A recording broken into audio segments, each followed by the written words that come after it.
नमस्कार, 5 की पंचायत में आपका स्वागत है। मैं हूं प्रखर श्रीवास्तव। आज विजय दिवस है, यानी आज से 25 साल पहले जाबाज भारतीय सेना ने कारगिल की पहाड़ियों पर पाकिस्तानी सेना को चारों खाने चित्त किया था। आज ही के दिन इन ऊंची सफेद पहाड़ियों पर शान के साथ तिरंगा लहराया गया था। इस मौके पर आज देश के प्रधानमंत्री द्रास पहुंचे और उन्होंने कारगिल विजय दिवस पर वीर जवानों को श्रद्धांजलि दी। लेकिन साथ ही इस मौके पर पीएम मोदी ने अग्निवीर का मुद्दा भी उठाकर विपक्ष पर कई तीर चलाए। पीएम मोदी ने कहा कि अग्निवीर योजना का जो लक्ष्य है वो सेनाओं को युवा बनाना, युद्ध के लिए निरंतर योग्य बनाए रखना। लेकिन दुर्भाग्य से राष्ट्रीय सुरक्षा से जुड़े इतने संवेदनशील विषय को राजनीति का विषय बना दिया गया है, ऐसा पीएम मोदी का कहना था। पीएम मोदी ने आगे कहा कि कुछ लोग सेना के इस रिफॉर्म पर भी अपने निजी स्वार्थ में राजनीति कर रहे हैं। पीएम मोदी ने कड़े शब्दों में कहा कि मेरे लिए देश सर्वोपरि है, लेकिन आलोचना करने वाले ये वही लोग हैं जिन्होंने सेनाओं में हजारों करोड़ के घोटाले करके हमारी सेनाओं को कमजोर किया है। तो अग्निवीर पर पीएम ने जो चलाया है तीर, आज हम इसी मुद्दे पर चर्चा करेंगे। लेकिन पहले सुनते हैं कि प्रधानमंत्री मोदी ने अपने भाषण में आज क्या कहा।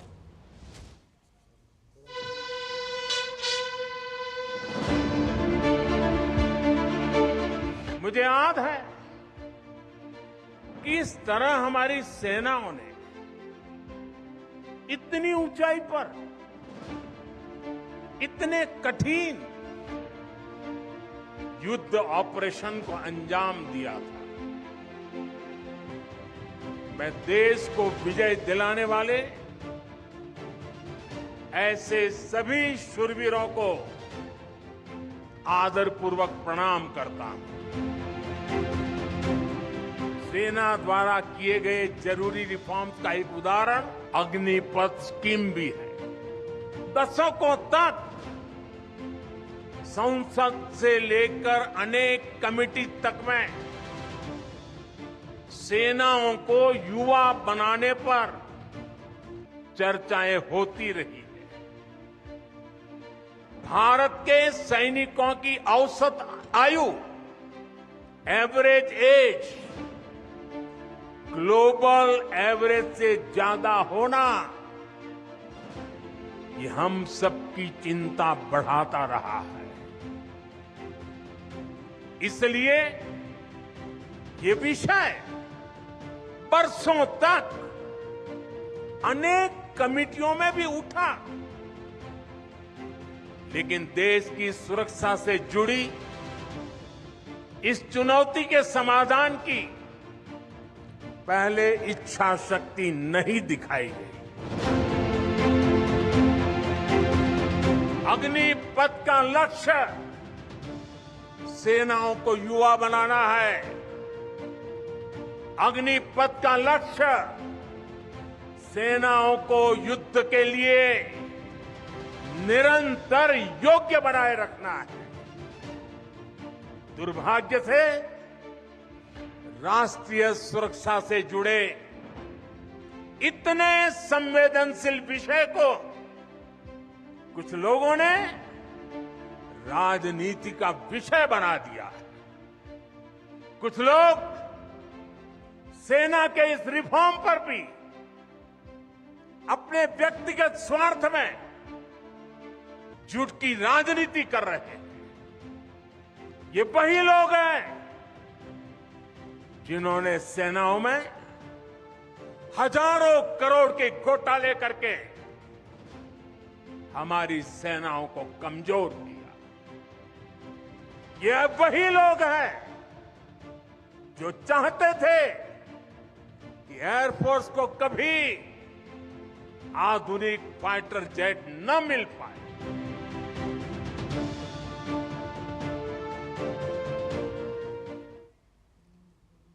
तो पीएम मोदी की अग्निवीर योजना पर जो उन्होंने आज बयान चलाए हैं, आज जो तीर चलाए हैं, उनकी राजनीतिक गलियारों में उस बयान पर कई प्रतिक्रियाएं सामने आई हैं। आइए सुनते हैं किस पार्टी के नेता ने क्या कहा।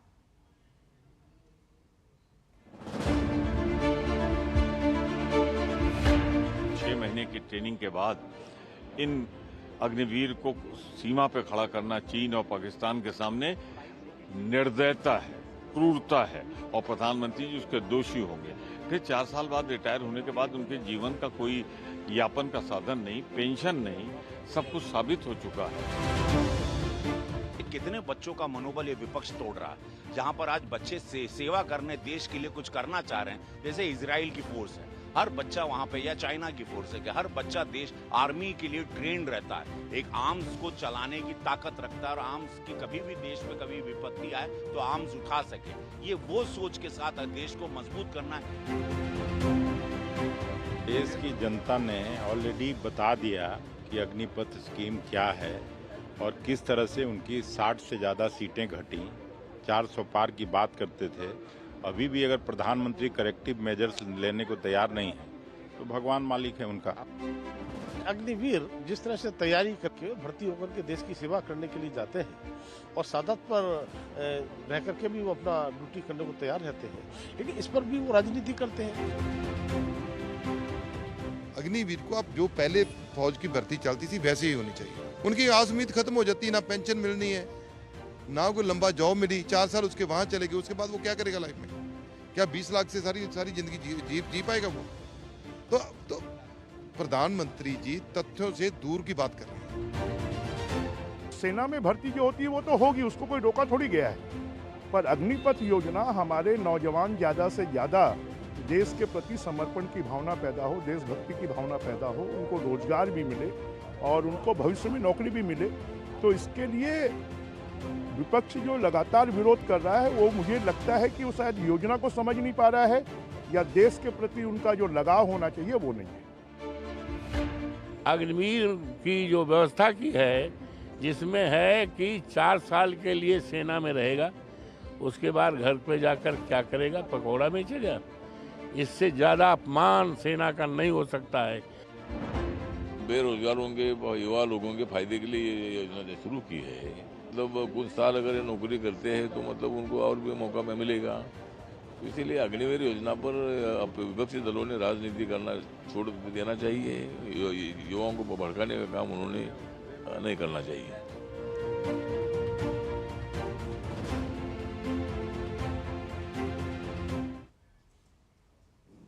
तो अग्निवीर योजना पर शुरू हो गई है नए सिरे से बहस। और क्या ये योजना भारतीय सेना के लिए लाभकारी है या इसमें अब भी कोई सुधार की गुंजाइश है? सवाल ये भी है कि आखिर इस योजना को लेकर बार बार क्यों होती है राजनीति। इन्हीं सब मुद्दों पर चर्चा करने के लिए हमारे साथ जुड़ चुके हैं खास मेहमान। स्टूडियो में मेरे साथ मौजूद हैं शिवम त्यागी, जो बीजेपी के तेज तर्रार प्रवक्ता हैं, वहीं ज्योति कुमार सिंह, जो प्रवक्ता हैं कांग्रेस के, वरिष्ठ नेता भी हैं कांग्रेस पार्टी के। इसके अलावा मेरे साथ जुड़ चुके हैं अजय बैनर्जी, जो वरिष्ठ पत्रकार हैं और रक्षा से जुड़े मुद्दों पर अपने उनके लेख आपने अक्सर पढ़े होंगे। और इसके अलावा थोड़ी देर में मेरे साथ major general retired S B Asthana भी होंगे। वहीं Alok Bansal, director India foundation, भी थोड़ी देर बाद इस बहस को हमारे साथ ज्वाइन करेंगे। आप सभी मेहमानों का बहुत बहुत शुक्रिया हमारे साथ जुड़ने के लिए। शुरुआत शिवम मैं आपके साथ करना चाहता हूँ। पीएम मोदी ने आज ही का दिन विजय दिवस ही क्यों चुना इस मुद्दे को चुनने के लिए, इस मुद्दे पर बोलने के लिए? क्या जो विपक्ष जिस तरह से हमलावर हो रहा है, इसके लिए आज का दिन चुना और एक तरह से उन्होंने जवाब देने की कोशिश की? उसकी वजह है क्योंकि करगिल के बाद जो है, अगर हम खासकर बात करें तो करगिल समीक्षा समिति ने जो रिकमेंडेशंस दी थी, या उससे पहले भी अगर इतिहास में चले जाएं और जो थोड़ा भी इस देश की सेना के बारे में और इस देश के शौर्य, वीर और तमाम चीज़ों के बारे में जानते हैं, वीरता के बारे में, वो मुझे लगता है इस तरह के सवाल नहीं उठाते। 1977 में प्रमुख जनरल हुआ करते थे टी.एन. रैना। उन्होंने कहा था कि समस्या सिर्फ संख्या नहीं है, समस्या जो है आयु भी है। उसके बाद फिर 1989 में जब सर्वसम्मति थी कि आयु कारक जो है वो चिंताजनक होता जा रहा है, फिर उसके बाद जब करगिल में ये स्थितियां बनी तो वहां पर करगिल समीक्षा समिति में कहा गया कि जो स्थितियां वहां पर बनी, सेना के लिए आयु का भी एक जो बढ़ती आयु है उसका एक विशेष महत्व है, उसको कहीं ना कहीं अभी हमें तरजीह देनी पड़ेगी। यानी कि 77 से चलते चलते 99 में आ गए और 99 से अब 2022 और 2024 में आ गए। आज भी अगर आयु को एक इंपॉर्टेंट कारक नहीं मानते हैं और नहीं मानते हैं कि जो सेना है वो देश की मजबूत तो होनी ही चाहिए, युवा भी होनी चाहिए, और उसके लिए जो भी मेजरमेंट्स एक सरकार को लेने चाहिए वो बेहद जरूरी है, और आप अगर उस पर भी राजनीति करते हैं तो मुझे लगता है उससे ज्यादा दुर्भाग्य की बात हो नहीं सकती। तो प्रधानमंत्री को लगा कि जब आज करगिल विजय दिवस है तो यहां पर ही इस बारे में बात की जाए और इस चीज को समझाया जाए कि कृपया कर इस पर राजनीति नहीं होनी चाहिए। एक विषय बहुत साफ है। जब एक चीज और एड्रेस की मेरे देश के प्रधानमंत्री ने, उन्होंने कहा कि भाई पेंशन की जहां तक आप बात करते हैं, पेंशन अगर किसी को भी आगे आने वाले समय में देनी थी तो वो 20 साल बाद देनी थी। आपको क्या लगता है कि प्रधानमंत्री जो है 104 साल तक भी रहेंगे या नरेंद्र मोदी रहेंगे? मैं मानता हूं कि इसमें राजनीति नहीं होनी चाहिए। देश की सेना मजबूत हो, युवा हो, बहुत जरूरी है। देश की सेना और उससे संबंधित जितने भी इक्विपमेंट्स हो उस पर भी आने वाले समय में आएंगे कि कांग्रेस ने उसके लिए क्या किया। लेकिन विषय यहां पर सिर्फ इतना है कि कम से कम इस पर राजनीति नहीं होनी चाहिए। देश को एक युवा सेना की जरूरत है। शिवम का कहना है। ज्योति जी, आप क्या कहेंगे? क्योंकि लगातार ये आरोप लग रहे हैं और खासकर इस चुनाव के बाद तक ये होता रहा। जो चुनाव के प्रचार के दौरान हुआ वो तो ठीक है, लेकिन चुनाव होने के बाद भी होता रहा कि लगातार रक्षा से जुड़े विषय, शहीदों को लेकर, अग्निवीर को लेकर लगातार राजनीति होती रही।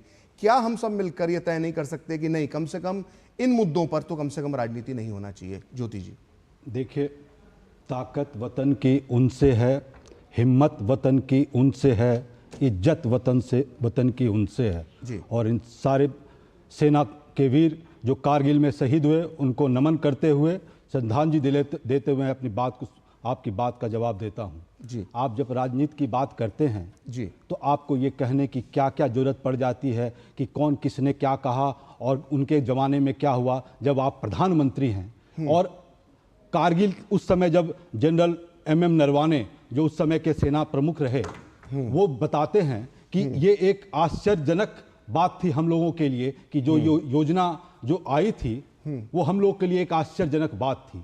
जब वो जनरल कह रहे हैं तो हम तो उनकी बात मानेंगे ना, कि नहीं माने?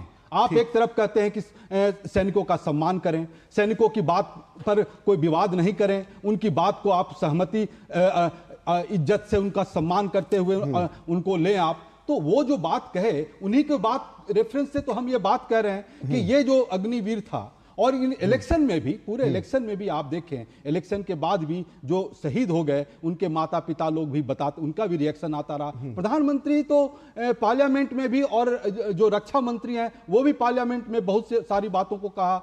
उस पर राहुल गांधी ने फैक्ट चेक के लिए जगह जगह गए भी, वो भी आप लोगों के सामने हुआ कि वो भी फैक्ट चेक हो गया कि 1 करोड़ रुपया दिया गया, कैश दिया गया, जो कि फैक्ट चेक में राहुल गांधी जी ने पाया उनके घर जाकर, जो कि नहीं हुआ। तो हम तो कहते हैं कि आप राजनीति नहीं करें, आप सेनाओं के बारे में सोचें, उन सेना के बारे में उनकी जो एक स्टेटस है, उनका जो एक महकमा है, उसको बरकरार रहने दें। आप केवल अपने जिद को पूरा करने के लिए कि हर चीज को उल्टा ही करना है, झूठी बोलना है और सेना को भी नहीं छोड़ना है, तो ये दुर्भाग्यपूर्ण है। प्रधानमंत्री जी, पूरा देश आपके साथ है सुरक्षा के मामले में, 140 करोड़ जनता आपके साथ है, लेकिन आपसे करवद्ध प्रार्थना है कि आप सेना के मामले में, इन योद्धाओं के मामले में जो हमें इज्जत देता है, सम्मान देता है, हिम्मत देता है और ताकत देता है, उस पर इस तरह के झूठे जुमले बोलकर न करें। और जो जनरल MM नरवाने जो उस समय के सेना प्रमुख थे, उनको आप शर्मिंदगी न एहसास करने दे। प्रधानमंत्री जी, आप भी चीफ हैं, आप भी हमारे प्रधानमंत्री हैं, उनके भी प्रधानमंत्री हैं। देखिए ज्योति जी, आपने बार बार जनरल नरवाने का नाम लिया और आपने कहा कि नरवाने साहब ने जो बोला उसको तो मानना पड़ेगा। तो नरवाने साहब तो ये भी कह चुके हैं कि लद्दाख के इलाके के अंदर चीन ने 1 इंच भी भूमि भारत की नहीं हड़पी। और नरवाने साहब ने बार बार बोला, जनरल नरवाने ने बार बार बोला। आपके नेताओं ने कितनी बात मान ली? मतलब कुछ मानना है, कुछ नहीं मानना, और फिर लंबी लंबी तकरीरें देना है। अब आप बात करते हैं कि शहीद के परिवार के पास गए, क्या हुआ? फैक्ट चेक सामने आ गया, पूरे 1 करोड़ रुपए उस परिवार को मिले। वो बयान बदलते रहे, लेकिन जो आखिरी बयान है उसमें साबित हो गया, राजनाथ सिंह जी की तारीफ करी और 98 लाख मिले। तो आप लोग जिस तरह का अफवाह फैलाते हैं या जिस तरह की भ्रम की स्थिति उत्पन्न करते हैं, जनरल नरवाने की एक बात मानेंगे, एक बात नहीं मानेंगे, तो ऐसा तो नहीं चल सकता है। शिवम, आप कुछ कहना चाहते थे? देखिए, मैं एक ही चीज़ कहना चाहता हूं कि जहां तक अग्निवीर का विषय है, चाहे वो CISF हो, BSF हो, SSB हो, सभी ने कहा कि हम जो है उनको आरक्षण तो देंगे ही, आरक्षण के साथ साथ जो है उनको फिजिकल में भी इजाफा मिलेगा, फिजिकल में भी उनको जो है रिलैक्सेशन मिलेगा। उसके अलावा अगर हम बात करें तो एज में भी उनको रिलैक्सेशन मिलेगा। और हरियाणा की सरकार ने ऑलरेडी कह दिया है कि वहां पर भी हम उनको जो है रिलैक्सेशन देंगे और उसके अलावा उनको वरीयता देंगे। आज ही योगी आदित्यनाथ जी ने भी कहा कि हम जो है उत्तर प्रदेश पुलिस और PAC में उनको वरीयता देंगे जी। अगर आपको सेना के जवान से इतना ही प्रेम है तो हिमाचल और तेलंगाना में जहां आपकी सरकारें हैं वहां आप उनको क्या दे रहे हैं? और ये जो बार बार ये अभी पिछले दिनों आकर कहा, अभी किसी नेता ने कहा था कांग्रेस के या समाजवादी के नेता ने कहा था कि 4 साल की नौकरी करने के बाद क्या वो पकौड़ा बेचेगा? क्या ये सम्मान है आपका इस देश के फौजी के प्रति? क्या इस तरह की भाषा? और ये सम्मान कहां चला गया था 2004 से 2008 के बीच में, जब करगिल विजय दिवस को ये कहकर राशिद अल्वी ने ठुकरा दिया था कि ये तो एनडीए की लड़ाई थी, इसमें देश का कोई लेना ही देना नहीं था, हम इसको मानेंगे नहीं, तब आपको नजर नहीं आया। 5000 लोग जो है 5000 सैनिक जो है, आतंकवादी जो है देश में घुस जाएं, उसके खिलाफ मेरी देश की सेना लड़े, 2 लाख जो सैनिक हैं वो 2 महीने तक युद्ध लड़े और उसके बाद जो है फतेह कर आए, जीत कर आए। उसके बाद यहां पर एक पॉलिटिकल पार्टी बैठी हुई ये कह दे कि ये तो सिर्फ एनडीए का विजय था, तब आपको याद नहीं आया कि सेना कितनी इंपॉर्टेंट है और सेना के लिए विजय क्या महत्व रखता है और सेना के लिए देश क्या महत्व रखता है और सेना को किस तरीके का सम्मान मिलना चाहिए। तब तो आपको ये सब चीजें नजर नहीं आई। जब इसी देश में सेना के जनरल को आप गली का गुंडा कह रहे थे, तब आपको सेना की याद नहीं आई, तब सेना से आपको प्रेम नहीं आया। जब सर्जिकल स्ट्राइक एयर स्ट्राइक पर आप सबूत मांग रहे थे, तब सेना की याद आपको नहीं आई, तब सेना का शौर्य और सम्मान आपको याद नहीं आया। आज आपको सेना में राजनीति करनी है तो आप सेना के शौर्य की बात करते हैं, सेना के जवानों के पास पहुंच जाते हैं और उनका क्या, जो आजाद हिंद फौज के लोग थे जिन्होंने अपने पूरे के पूरे परिवार खपा दिए, खत्म हो गए, उनको आज तक भी आप जो है स्टेटस नहीं दे पाए और उनको कभी भी सेना की तरफ से कोई ऑफिशियल रिकमेंडेशन नहीं दिया, उनको कभी भी सेना में भर्ती करने के लिए कोई रिकमेंडेशन नहीं दिया। तब क्या हुआ? मुझे एक और एग्जाम्पल मैं देता हूं आपको। जब इस देश में नवल म्यूटनी हुई थी, नवल म्यूटनी के दौरान की स्थिति, नवल म्यूटनी के दौरान की स्थिति, और वो सबसे बड़ा आधार बना था इस देश की आजादी का। इसी समय जिन लोगों ने नौसेना विद्रोह किया था, विद्रोह करने वाले सैनिकों को जेल में डाले रखा इस कांग्रेस ने, और वो निकले आजादी के बाद, और उन जवानों का जो कोर्ट मार्शल करने वाले लोग थे वो बाद में एडमिरल बने। छोड़ दीजिए उसको, कबायली जब इस देश में घुसे, जब खासतौर पर जम्मू कश्मीर में घुसे, वहां के चीफ मिनिस्टर ने लिखा था कि हमें आजाद हिंद फौज के सेना लोग दे दीजिए जब तक हमें इमीडिएट रिलीफ नहीं मिलता है। नेहरू का लेटर है और उसने लेटर में लिखा हुआ है कि वो सिर्फ हवलदार बनने के लिए और दरवाजा खोलने के लिए बने, ऑफिशियल लेटर है। ये आपने इस देश की सेना के साथ किया है। आपके लिए ना ये देश, ना ये देश की सेना बिल्कुल महत्व नहीं रखती, आपके डीएनए में नहीं है, पहले दिन से है। लेकिन आज अग्निवीर को उठाकर अगर आप इतना बड़ा हंगामा कर रहे हैं तो उसकी वजह है, उसकी वजह साफ है, आपको सेना में भी राजनीति करनी है। ये सारी चीजें इस वजह से ऐसी हैं। ठीक है, हमारे साथ major general retired S B Asthana साहब भी जुड़ चुके हैं। अस्थाना साहब, मैं आपसे जानना चाहूंगा कि बार बार जो अग्निपथ को लेकर बहस चल रही है, लेकिन हम इसके अगर टेक्निकल एस्पेक्ट पर जाएं तो इसकी जरूरत क्यों आन पड़ी? क्योंकि बार बार जो है वो सेना की जो औसत आयु है उसको मुद्दा बनाया जा रहा है। कितनी महत्वपूर्ण है ये योजना, इसकी कितनी जरूरत है सेना को? अस्थाना साहब, देखिए, कोई भी जो स्कीम या रिक्रूटमेंट के लिए कोई भी जो पॉलिसी अपनाई जाती है, उसका जो उस समय सिचुएशन है उसके ऊपर उससे काफी प्रेरित होती है जी। और उस रिक्वायरमेंट के मुताबिक उसको बनाया जाता है जी। अभी अग्निवीर ना पहली रिक्रूटमेंट योजना है, ना ये आखिरी रिक्रूटमेंट योजना है, और इसीलिए मैं इसको थोड़ा संदर्भ में, क्योंकि इसके ऊपर पॉलिटिक्स काफी हो रही है जी, और हमारा पॉलिटिक्स से कोई लेना देना नहीं है जी। हम सिर्फ फौज के हिसाब से इसको आंकेंगे जी। तो अगर आप देखिए, सबसे पहले बिल्कुल एक ऐसी स्कीम अफसरों के लिए हुई थी, शॉर्ट सर्विस कमीशन। उसमें 5 साल अफसर नौकरी करता था और 5 साल के बाद वो घर चला जाता था। और उस समय ये था कि भाई जो टॉप पोजीशंस हैं वो कम हैं और डिस्ग्रंटलमेंट ना हो, और इसलिए ये जो स्कीम थी इसको अप्लाई किया गया। जब स्कीम हमने शुरू करी तो, और ऐसा नहीं है, शॉर्ट सर्विस कमीशन के लोगों ने लड़ाइयां लड़ी और उतनी बहादुरी से लड़ी जितनी बाकी लोगों ने लड़ी।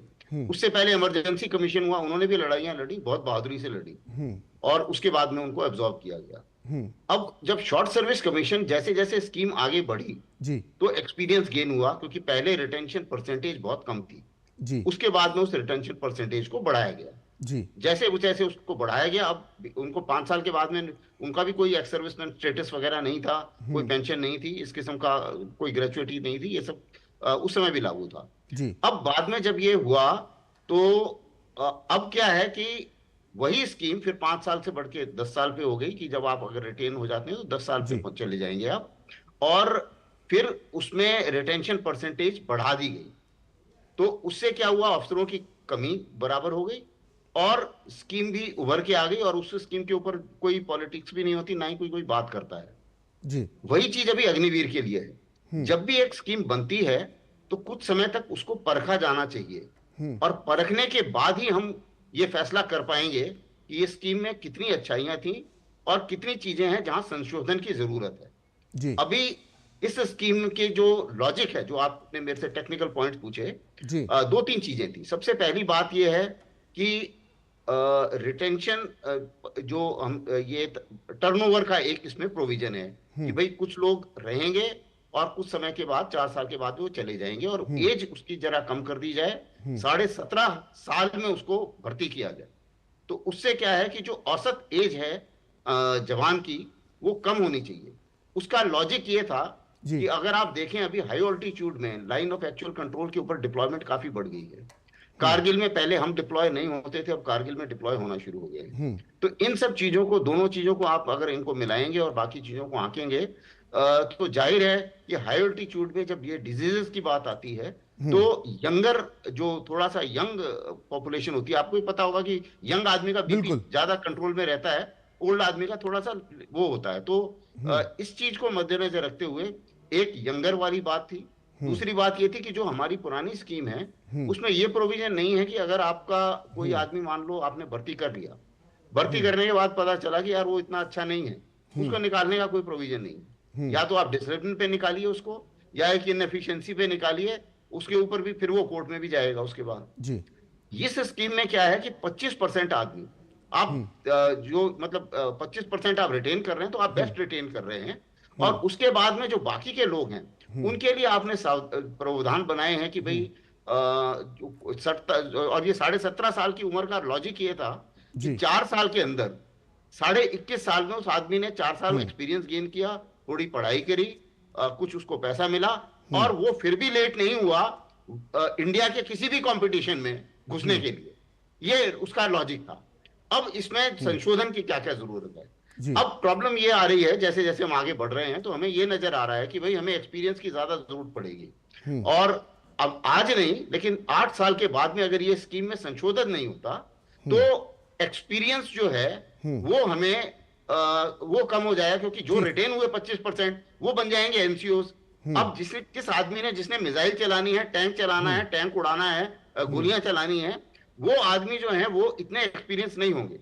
इसलिए ये कहा जा रहा है अभी कि अब, और गवर्नमेंट भी इसके ऊपर विचार कर रही है, कमेटी एक ऑर्डर हो चुकी है, संशोधन की गुंजाइश है कि अभी रिटेंशन परसेंटेज को बढ़ा दिया जाए। ठीक है, आपने महत्वपूर्ण बात की, संशोधन की, और भी संशोधन हो सकते हैं। जो भी स्कीम ली जाती है कुछ उसमें फायदे होंगे, कुछ घाटे होंगे, और संशोधन किया जाएगा। जी बिल्कुल, सुधार की कहीं ना कहीं गुंजाइश है, ये आप कहना चाह रहे हैं, और इस पर हम और भी आगे चर्चा करेंगे। लेकिन एक बड़ी खबर, और खासकर अग्निवीरों की से जुड़ी एक बड़ी खबर आ रही है, उनके लिए एक अच्छी खबर है। अच्छी खबर यह है कि उत्तर प्रदेश की सरकार ने इस वक्त ये फैसला किया है कि जो पूर्व अग्निवीर होंगे उन्हें उत्तर प्रदेश की पुलिस और पीएसी में प्राथमिकता दी जाएगी। यानी पूर्व अग्निवीर जो पूरे अगर 100 बच्चे अग्निवीर के अंदर चयनित हुए हैं, उनमें से अगर 75% आगे सेना में कंटिन्यू नहीं कर पाते तो उन 75 युवाओं को उत्तर प्रदेश पुलिस के अंदर विशेष प्राथमिकता दी जाएगी। और पीएससी में भी ये लागू होगा, पुलिस सेवा में भी लागू होगा। और ये बहुत बड़ी सौगात जो है उत्तर प्रदेश की योगी सरकार की तरफ से अग्निवीरों के लिए जारी की गई है।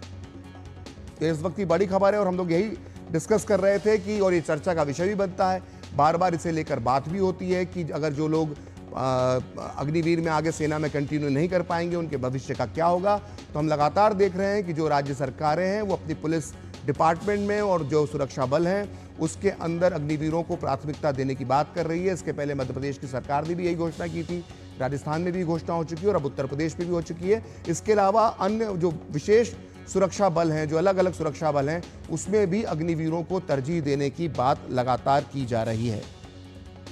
तो एक बड़ी खबर, अग्निवीरों से जुड़ी हुई बड़ी खबर है। आज सुबह ही प्रधानमंत्री मोदी का बयान आया था और उसके बाद ये बड़ी खबर आई है। अजय जी, चूंकि आप डिफेंस लगातार कवर करते रहे हैं, और अब ये जिस तरह का, ठीक है मैं आपसे अभी सवाल बाद में पूछूंगा, मुझे लगता है सीएम योगी की इस वक्त क्या कहा उन्होंने, वो एक बाइट सुना देते हैं हम आपको। सीएम योगी ने क्या कहा? वो कहा है कि अग्निवीर की योजना जैसे आगे बढ़ती है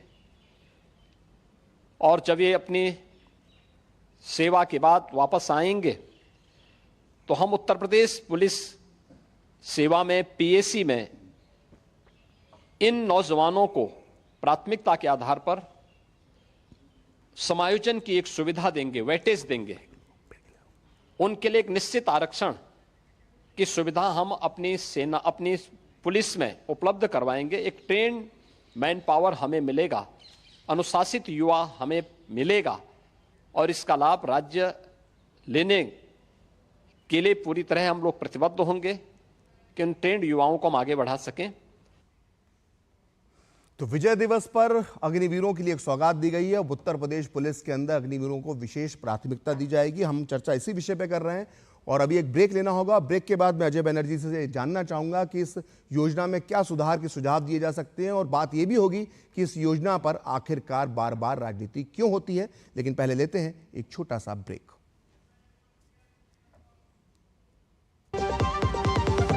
MDH का किचन किंग किचन में हो तो हम सब कुछ बना सकते हैं। बैंगन का भरता, आलू गोभी, भिंडी मसाला और भी बहुत कुछ। MDH। चुटकुला समझ नहीं आया? समझ तो ये नहीं आता कि खेत धान का या खरपतवार का। तो इसमें समझना क्या है दोस्त? ले आओ धान के खरपतवारों का स्पेशलिस्ट ग्रीन लेवल। IIL के ट्रैक्टर ब्रांड का ग्रीन लेवल, धान के खरपतवारों का स्पेशलिस्ट। बात जब पीढ़ियों के लिए बनने वाले घर की हो तो जिम्मेदारी बड़ी हो जाती है। गैलेंट समझता है ये जिम्मेदारी। अब डबल M रिब्स के साथ गैलेंट एडवांस TMT रीबार, निर्माण का रियल हीरो। तो ब्रेक के बाद एक बार फिर 5 की पंचायत में आपका स्वागत है और हम बात कर रहे हैं अग्निवीर की। और अग्निवीर पर जो प्रधानमंत्री का बयान आया है और उस पर जो विवाद हो रहा है, लोग अलग अलग तरह की प्रतिक्रियाएं दे रहे हैं, इसको लेकर पूरी चर्चा हम लोग कर रहे हैं। अजय बनर्जी मेरे साथ मौजूद हैं, डिफेंस एक्सपर्ट हैं, साथ में पत्रकार हैं और कई बड़ी स्टोरी डिफेंस से जुड़ी कर चुके हैं। अजय, जब पूरी राजनीति आप देखते हैं तो पहले तो मैं ये जानना चाहूँगा कि इस योजना को लेकर इतनी ज़्यादा राजनीति क्यों हो रही है? क्योंकि पिछली बार कई योजनाएं सेना से जुड़ी आ चुकी हैं, लेकिन एक खास योजना है जिसे लेकर बार बार राजनीति हो रही है। इसकी क्या वजह देखते हैं अजय? देखिए, सबसे पहली बात तो कारगिल विजय दिवस की सबको शुभकामनाएं। दूसरी बात यह है कि जब आप बात करते हैं राजनीति की, उसके ऊपर तो मैं नहीं बोल पाऊंगा, मुझे राजनीतिक कोई ज्ञान नहीं है। रक्षा का ज्ञान है, मेरे से ले लीजिए। पार्लियामेंट्री स्टैंडिंग कमेटी ने दिसंबर में लास्ट ईयर 2 सिफारिशें करी थी इसकी रिव्यू के बारे में। सिफारिशें करी 2। पहली ये कि जो अग्निवीर जो अगर उसकी मौत हो जाती है तो उसके पेरेंट्स को एक पेंशन का प्रावधान किया जाए। दूसरा, उन्होंने ये सिफारिश करी कि अगर हम इसकी 25% की जगह रिटेंशन बढ़ा दें। तीसरी बात, जो रक्षा मंत्रालय में चल रही है रिव्यू का पार्ट, वो ये चल रहा है कि अगर कोई अग्निवीर के चोट लग जाती है तो सारी उम्र के लिए उसको एक मेडिकल फैसिलिटी प्रोवाइड करी जाए। ये 3-4 बातों की बात चली। चौथी, जो जनरल थाना ने बात कही कि रिटेंशन का लेवल बढ़ा दीजिए, उम्र पीरियड बढ़ा दीजिए। अब आपके हिसाब से कितना पीरियड होना चाहिए? नहीं, वो 50% की बात चल रही है, 25 का 50% नंबर रोक लीजिए। दूसरी सबसे बड़ी बात इसमें यह है कि सबसे बड़ी समझने की चीज जो लोग हर बार मिस कर रहे हैं इस चीज में से, अग्निवीर कोई ये नहीं है कि आप सेना को कमजोर हो जाएगा या सेना में कुछ और हो जाएगा। ये सब लड़के जो आएंगे ट्रेन होंगे, इनमें से आज 25% है, कल 50% है। एक भी बार रक्षा मंत्री ने या प्राइम मिनिस्टर मोदी ने ये नहीं बोला कि हम इसका रिव्यू नहीं करेंगे। बिल्कुल नहीं बोला, आज भी नहीं बोला मोदी जी ने। रक्षा मंत्री ऑन रिकॉर्ड है कि हर स्कीम पे एक अगर कुछ प्रपोजल आता है तो हम उसका रिव्यू करके उसका संशोधन करते हैं।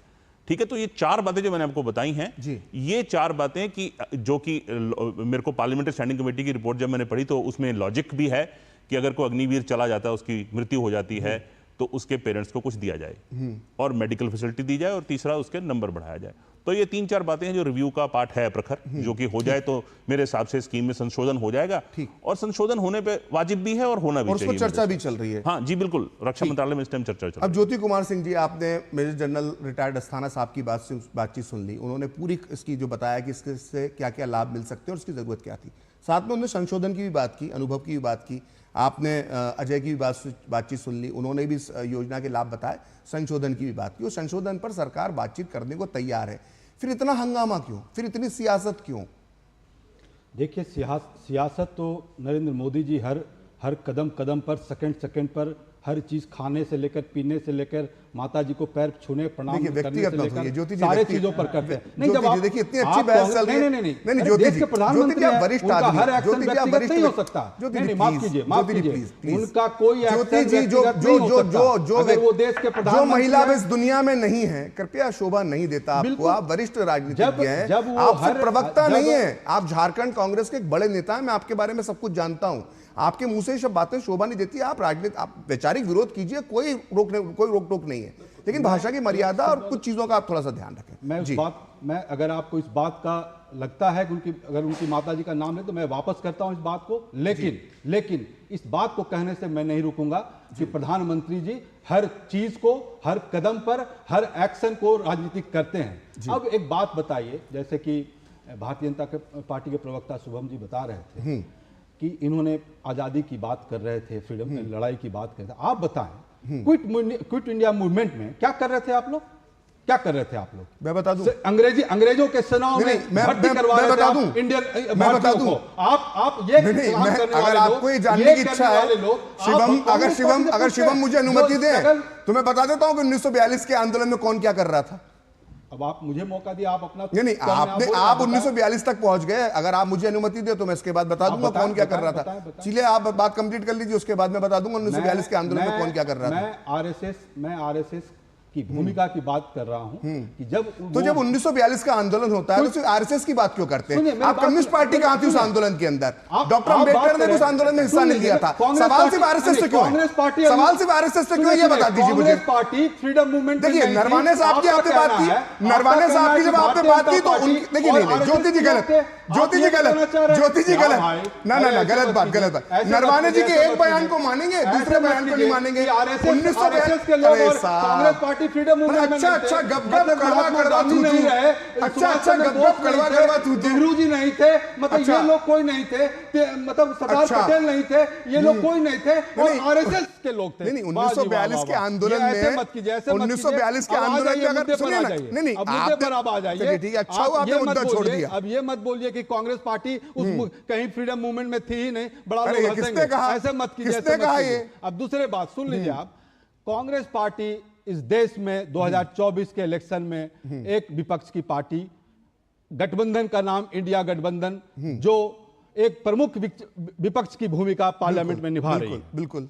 अगर युवाओं की बात आएगी, महिलाओं की बात आएगी, किसान की बात आएगी, तो विपक्ष का काम है कि उस बात पर प्रधानमंत्री से सवाल करना। ठीक है। जब अग्निवीर की बात हो रही थी और जब भारत जोड़ो न्याय यात्रा राहुल गांधी कर रहे थे, 4000 पैदल चले, 6000 जब गाड़ी और दोनों मिलाकर चले, हर जगह आपको सैनिकों से मिले, हर लेवल के सैनिकों से मिले, उनका एक ही मत आ रहा था, सब लोगों का मत आ रहा था कि इससे सेना का मनोबल घटता है।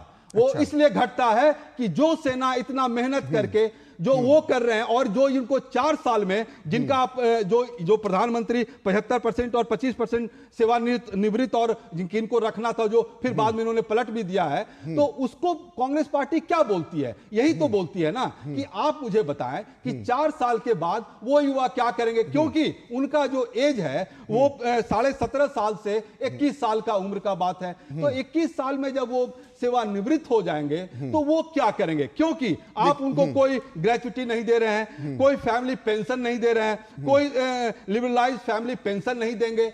तो आप बताएं, तो इससे जो उनका जो देशभक्ति का जो एक भाव जो हर देशवासियों को होता है, तो अब ऐसे कष्ट सहना पड़ेगा, वो क्या करेंगे उसके बाद? तो उसका तो सवाल विपक्ष उठाएगी ना। ठीक है, क्या गलत कर रहा है? उसके बाद क्या गलत कर रहा है ये बता दीजिए। मैं आपकी बात से सहमत हूं राजनीति क्या कि हो विपक्ष रही का है। काम है युवाओं की समस्या उठाना। मेरा तो काम है बिल्कुल आपका कार्य है, कंसर्न उठाना, आप जवाब दें कि आप उनको कहां रखेंगे। शिवम जवाब दें। उसके पहले मैं अपनी पीसीआर टीम से निवेदन करना चाहूंगा कि ये जो सवाल उठाया गया है कि 21 साल के बाद क्या करेंगे युवा, इसे लेकर आज जो 3 सुरक्षा बलों के जो प्रमुखों के बयान आए हैं, जिन्होंने अपनी अपनी सुरक्षा बलों के अंदर अग्निवीरों को प्राथमिकता देने की बात कही है, अगर वो बाइट आप चला सके तो बड़ा अच्छा रहेगा।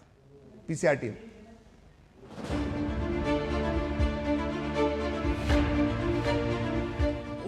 अग्निवीरों को आईटीबीपी में भर्ती करने की पूरी तैयारी हो चुकी है। अग्निवीर के रूप में बल को वेल ट्रेंड और डिसिप्लिन सैनिक मिलेंगे। भूतपूर्व अग्निवीरों को न केवल आयु सीमा में छूट प्रदान की जाएगी, बल्कि उन्हें शारीरिक दक्षता परीक्षा में भी छूट दी जाएगी। हमारा विश्वास है कि अग्निवीरों के आने से आईटीबीपी में एक नई ऊर्जा का संचार होगा, बल को इससे लाभ होगा। 4 साल इन्होंने मशक्क़त की नौकरी की है, एक्सपीरियंस हासिल किया है, कड़े अनुशासन में रहे हैं, तो बीएसएफ के लिए एकदम अनुरूप हैं। ये जितनी हमारी वैकेंसीज होंगी उनका 10% इनके लिए रिजर्व्ड होगा, आरक्षित होगा, और इनको एज की भी छूट है। जो पहला बैच है उसमें 5 साल का एज रिलैक्सेशन है, और जो अगले बैच आएंगे उनके लिए 3 साल का रिलैक्सेशन होगा। कांस्टेबल पद की भर्ती में 10% पद जो हैं वो अग्निवीरों के लिए आरक्षित किए गए हैं। इसके अतिरिक्त उन्हें पीईटी जिसको कि शारीरिक दक्षता परीक्षा कहते हैं, उसमें उन्हें छूट प्रदान की गई है। साथ ही उन्हें आयु सीमा में भी छूट प्रदान की गई है। आयु सीमा की यह छूट जहां प्रथम वर्ष में 5 वर्ष तक की है, वहीं आगामी वर्षों में यह छूट 3 वर्ष तक की है। देश की रक्षा, इट इज नो स्पेस। एक ही सिर्फ है देश की रक्षा करने के लिए, और देश की रक्षा करने के लिए मैं आपको एग्जांपल देता हूं। पता कितनी कैजुअलिटीज आती हैं just for health purposes from high altitude areas. आप पढ़िएगा, ओके, तो तब आपको पता चलेगा यंग क्यों जरूरी है, ओके, एंड क्या जरूरत है उसकी। तो ये रोल बैक करने की तो मेरे तरफ से तो आपको कोशिश करनी चाहिए कि बिल्कुल रोल बैक नहीं।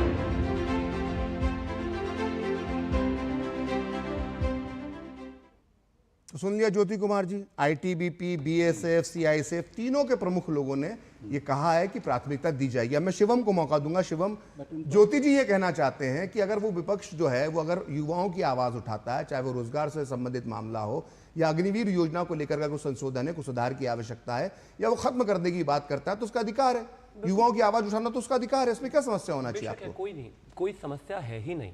बहुत सीधे तरीके से अग्निवीर को इस तरीके से समझ लेते हैं कि 25% तो रिटेन करने की बात हुई है। 25% जो अग्निवीर होंगे उनको आगे कंटिन्यू किया ही जाएगा। बाकी के बाद अगर मैं बात करूं तो सीआईएसएफ है, बीएसएफ है, आईटीबीपी है, एसएसबी है, हरियाणा पुलिस, राजस्थान, मध्य प्रदेश, सभी ने कहा कि हम उनको वरीयता देंगे।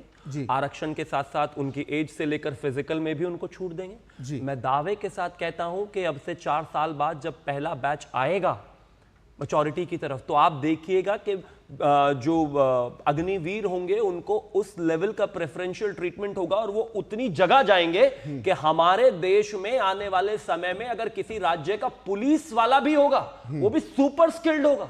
आने वाली स्थिति में देश में हर तरीके से एक बेंच स्ट्रेंथ तैयार होती है। पता नहीं राजनीति क्यों घुसानी है इस अग्निवीर स्थिति में, क्यों सेनाओं में इस तरह की सिचुएशन करनी है। और एक और मैं चीज कहना चाहता हूं, ये मैं विषय से इसलिए हट रहा हूं क्योंकि इन्होंने अंग्रेजों का और क्विट इंडिया मूवमेंट क्या क्या कह दिया था। एक तो इनको अंग्रेजों से इतना प्रेम है ना, मैं ज्यादा कुछ नहीं कहना चाहता हूं। भगत सिंह को पढ़ ले अगर ये देश, तो अपने आप समझ में आ जाएगा कि कांग्रेस क्या चाहती थी। 1966 में जो किंग जॉर्ज की अभी मूर्ति हटी है, इसको फॉरवर्ड ब्लॉक ने तोड़ दिया था।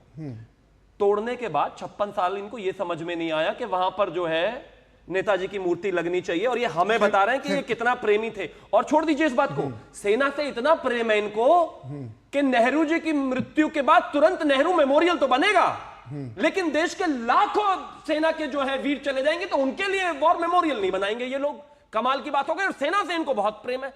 कोई सेना से प्रेम नहीं आपको। सत्य बात तो यह है कि सेना को लेकर आज आप राजनीति करना चाहते हैं। मैं बहुत सारे बयान में उनमें नहीं जाना चाहता क्योंकि ये बार बार ये कह देते हैं कि आप नेहरू जी पे पहुंच जाते हैं। अब क्या करें, जब नेहरू जी की तारीफ आप करते हो तो हमें उनका जो नेगेटिव है वो भी बताना पड़ता है। विषय बहुत साफ है। अग्निवीर को लेकर जो भ्रांतियां फैलाई जा रही हैं, जो देश में एक उहापोह की स्थिति क्रिएट की जा रही है, जो देश में लोगों को भ्रम में रखा जा रहा है, वैसी स्थिति बिल्कुल नहीं होने वाली है। उल्टा इस देश में स्किल्ड लोग तैयार होंगे। देश में युद्ध की स्थिति में, हर समय में, हर फौज में, हर पुलिस में जो स्थितियां बनेंगी, मैं मानता हूं कि हमारे पास अलग रणबांकुरे होंगे और भी बेहतर होगा अगर हिमाचल, तेलंगाना से लेकर तमाम जगहों पर ये भी पुलिस में अगर रिजर्वेशन दे तो ज्यादा बेहतर बात नहीं है। इतना समय दे रहे हैं। चलिए, अब सुन लीजिए मेरी बात। समय मिला है अब आप सुन लीजिए मेरी बात प्रखर जी।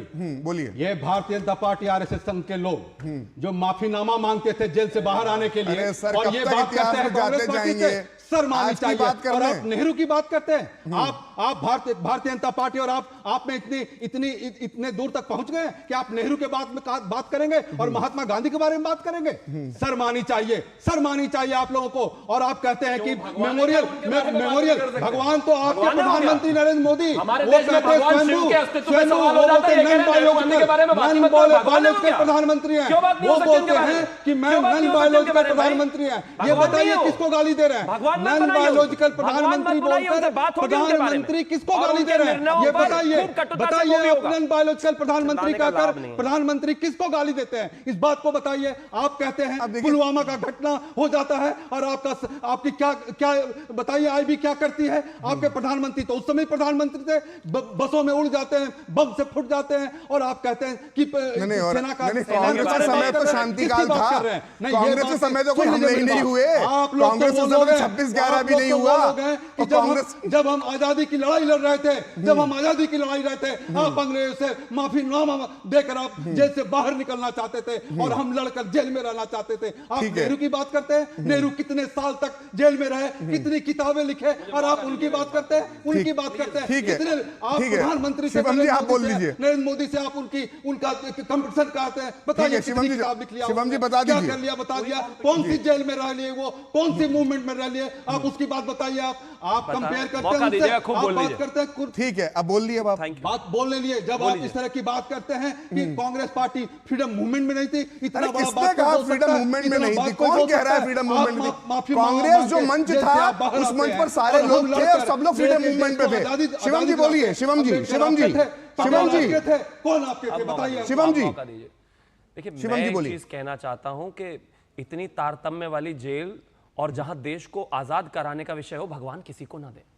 पेन है, पेपर है, शानदार बाथरूम है, दरवाजा है, इसके अलावा बेड है, और जो प्लीज, मैंने बोला था ना बीच में नहीं बोलना। देखिए, दिस इज रॉन्ग। मैं बात कर रहा हूं, मुझे बात आप बोलने तो दीजिए। अरे नेहरू जी की जेल बता रहे हैं, देख लीजिए कैसे जेल होते हैं। नेहरू जी का बखान कर रहा हूं, आप उसमें बुरा मान रहे हैं। रुकिए ना, अरे नेहरू जी की जेल सुन लीजिए। शिवम बताइए कैसे नेहरू जी की जेल लिख रहे हैं, जो उस लड़ाई के बारे में लिख रहे हैं, उनको बोल रहे हैं किताब और पेन। अरे देखिए, अब आप सुनने की क्षमता नहीं है आप में। बात तो आप प्रधानमंत्री से कीजिए, जो दिन भर में 3 बार सूट बदलते हैं और उनको गरीबों से कोई मतलब नहीं।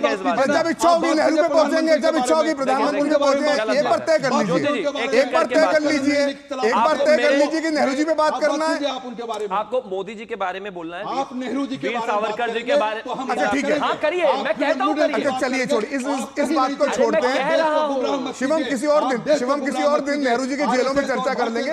आज विषय अग्निवीर है।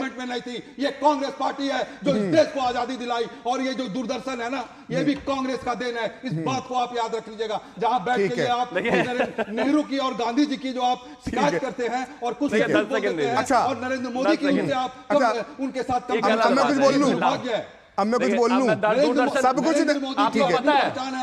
अच्छा, आप आउट ऑफ टच हो गए, रुकिए जरा, सुन लीजिए। अरे सुन ही रहे सब, लेकिन आपको बात अब ज्योति जी बहुत हो गया, अब ज्योति जी बहुत हो गया, अब डीरेल कर रहे हैं। अब आप सुनने की, अब आप बहस को डीरेल करने के लिए आए, आप बहस को डीरेल करने के लिए आए, इसके अलावा कुछ नहीं है। आप नेहरू के बारे में और कांग्रेस के बारे में अच्छा ठीक है, नहीं बोल सकते। ठीक है, मैं नेहरू के बारे में बात कर सकता हूँ, बात तो एक ही हो गई, क्योंकि 1962 के चुनाव, 62 के युद्ध में क्या हुआ था वो बात कर लें, क्योंकि विषय चल रहा है अग्निवीर, है ना?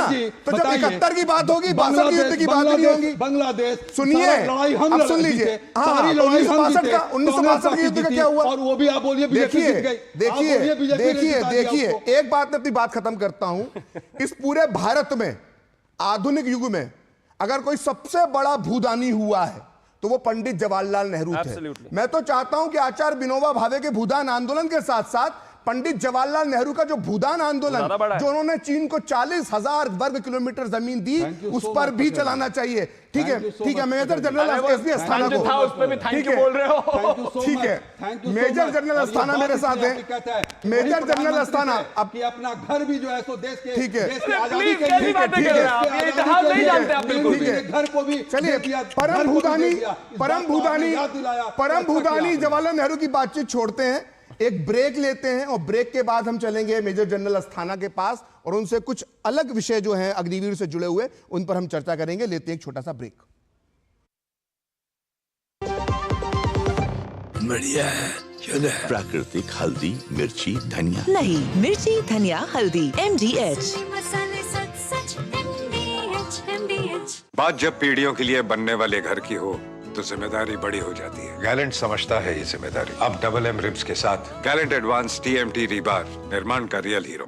अच्छी चीजों में समय लगता है, खूबसूरती निखारने में वक्त लगता है। ब्यूटीफुल डिजाइन्स टेक टाइम, लेकिन KYC अपडेट मिनटों में। KYC अपडेट अब आप घर बैठे बैठे भी कर सकते हैं। Registered email, registered mobile number, online banking से, आधार, OTP बेस्ड eKYC से, या फिर वीडियो KYC से।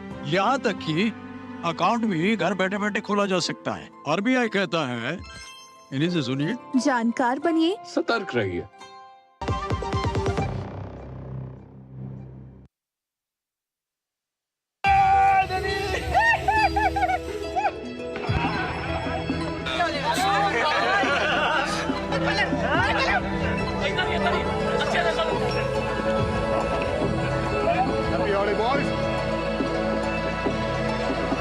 Why should your hockey players not be given money?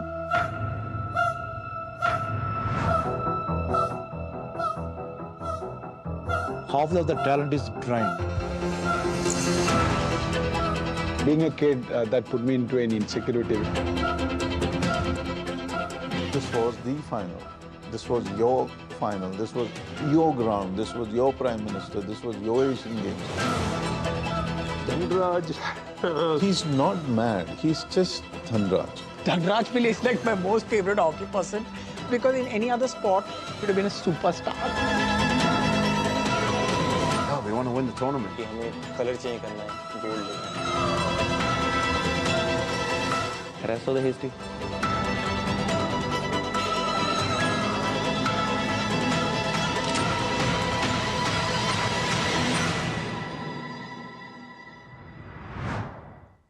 तो ब्रेक के बाद एक बार फिर आपका स्वागत है 5 की पंचायत में, और हम चर्चा कर रहे हैं अग्निवीर योजना को लेकर, जिस पर आज प्रधानमंत्री ने बयान दिया है और बयानबाजी हो रही है। मेजर जनरल अस्थाना, में आपसे एक सवाल पूछूं उसके पहले। नहीं 10 सेकंड, बस एक दर्शक ने लिखा हुआ है कि चचा ओ चचा आप जो है शांत हो जाइए, इतना चिल्लाइए मत, मतलब दिल इधर उधर हो जाएगा आपका इस उम्र में। सोचिए ज्योति जी, लोग देख रहे हैं, अभिनव नाम है उसका, वो जो देख रहे हैं उनको चिंता है इनकी भाई, मैसेज भेज रहे हैं। चलिए हम बात, अरे अब देखिए मेजर जनरल अस्थाना को बोलने दीजिए, आप भी दोनों समय ले लेंगे।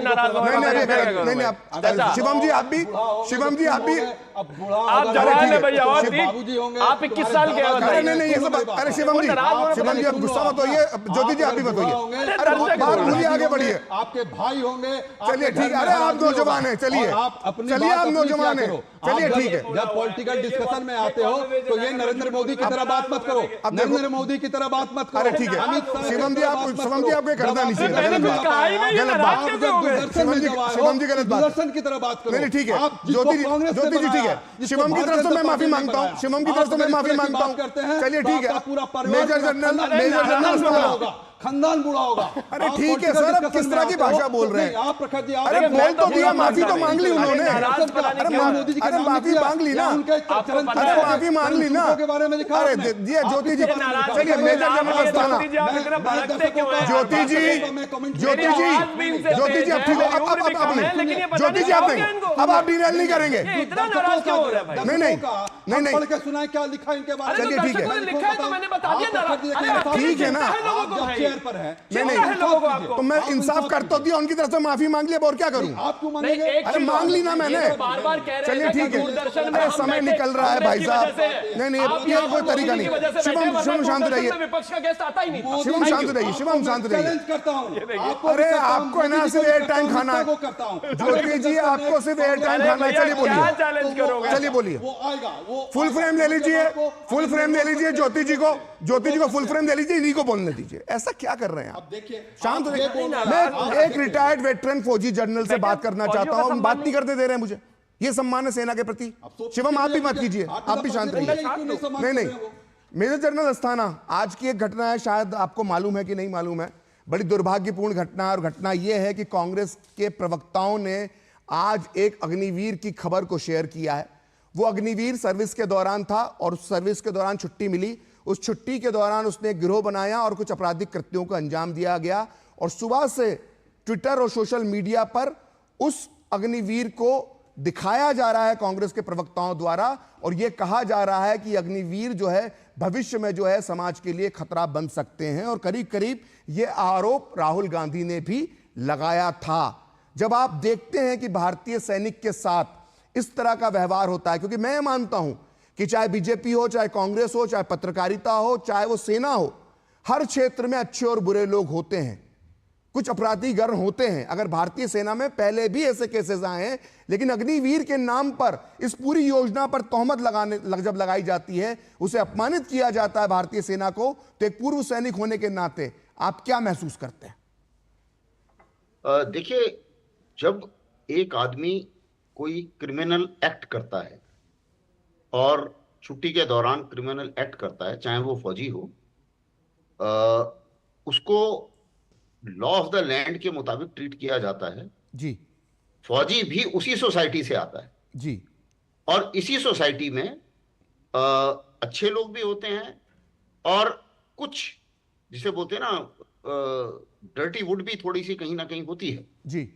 तो उसमें क्या होता है कि ये पहली बार नहीं है, कई बार कई फौजियों ने ऐसा दुर्व्यवहार भी किया है जिसकी उनको पनिशमेंट मिली। और ऐसा अगर आपकी 12 लाख की फौज है, 12-14 लाख की फौज है जी, तो उसमें 1-2 आदमी आपको इस किस्म के मिलेंगे जी। लेकिन इसका अग्निवीर से जोड़ने का कोई मतलब नहीं बनता। कारण यह है क्योंकि ऐसा नहीं है कि आज तक किसी भी फौजी ने छुट्टी के दौरान कोई गलत काम नहीं किया, ऐसा नहीं हुआ जी। और ऐसा भी नहीं है कि आगे और अग्निवीर भी उसको उसी में शामिल है जी। तो जाहिर है कि अगर जो भी उसने गलत काम किया है उसको फौज डिफेंड नहीं करना चाहेगी, ना हम डिफेंड करना चाहेंगे। ठीक। उसको लॉ ऑफ द लैंड के मुताबिक सजा मिलनी चाहिए। ठीक। अजय इस बारे में कुछ अजय जी इस बारे में कुछ बोलना चाहते हैं? आर्मी के एक्ट के अंडर आता है, जो उसने कार्रवाई की है, जो गलत काम किया है, वो आर्मी उसको सजा देगी और पूरे जोर पे सजा देगी। ठीक। अजय, आप कुछ कहना चाह रहे हैं? या मैं जनरल अस्थाना से बिल्कुल एग्री करता हूं, बिकॉज ऐसे केस हर जगह होते हैं। ये नहीं कि आर्मी में या नेवी में, एयरफोर्स में, पुलिस में, समाज में, पत्रकारिता में, हर जगह। उसका ये मतलब नहीं है कि वो समाज सारा बिगड़ गया है। There are bad apples everywhere, let us accept it. और अग्निवीर के अंदर ऐसा नाम जो लेके करा जा रहा है, मैंने देखा था, वो कल से देख रहा हूं मैं भी वो चीज को। देखिए, ऐसा होता है, यंग लड़के हैं, उनके साथ क्या है, आर्मी एक्ट अप्लाई करेगा और आर्मी एक्ट शायद आईपीसी से बहुत ज्यादा स्ट्रिक्ट है। बिल्कुल। उसमें कोई लाग लपेट नहीं होती कि आप 4 बार अपील कर रहे हैं, 2 बार अपील अगर अपराध किया। जी जी जी। लेकिन ऐसा ही आर्मी एक्ट भगवान करे कुछ इस देश के नेताओं पर भी लगे, क्योंकि वो भी आने वाले समय में उतने स्ट्रिक्टनेस के साथ चीजों को डील करे। क्योंकि वजह है, कुछ भी बोलकर निकल जाना कुछ बाल बुद्धि लोगों की एक नियति हो गई है, और ये इस देश के लिए इसलिए भी खतरनाक है। देखिए, फिर ज्योति जी, फिर वही गलत बात नहीं देखना, कोई अपने समय में कितना भी बोले, मैं उनको नहीं रोकूंगा भाई। बेहद जरूरी है, आने वाले समय में हर तरह की चैलेंजेस जो हैं रहेंगे। और मैं एक चीज और कहना चाहता हूं बड़े विजडम के साथ, कि सरकार कोई भी हो, नेशनल इंटरेस्ट हर चीज से ज्यादा है। ठीक। किसी भी स्थिति में नेशनल इंटरेस्ट ही सर्वोपरि होना चाहिए। जो कल तक सेना को गाली देते थे, वो आज राजनीति कर रहे हैं। इसी नोट पर यहां पर एक ब्रेक लेना चाहता हूं। ब्रेक के बाद फिर हम इस विषय पर छोटी सी चर्चा को और आगे बढ़ाएंगे।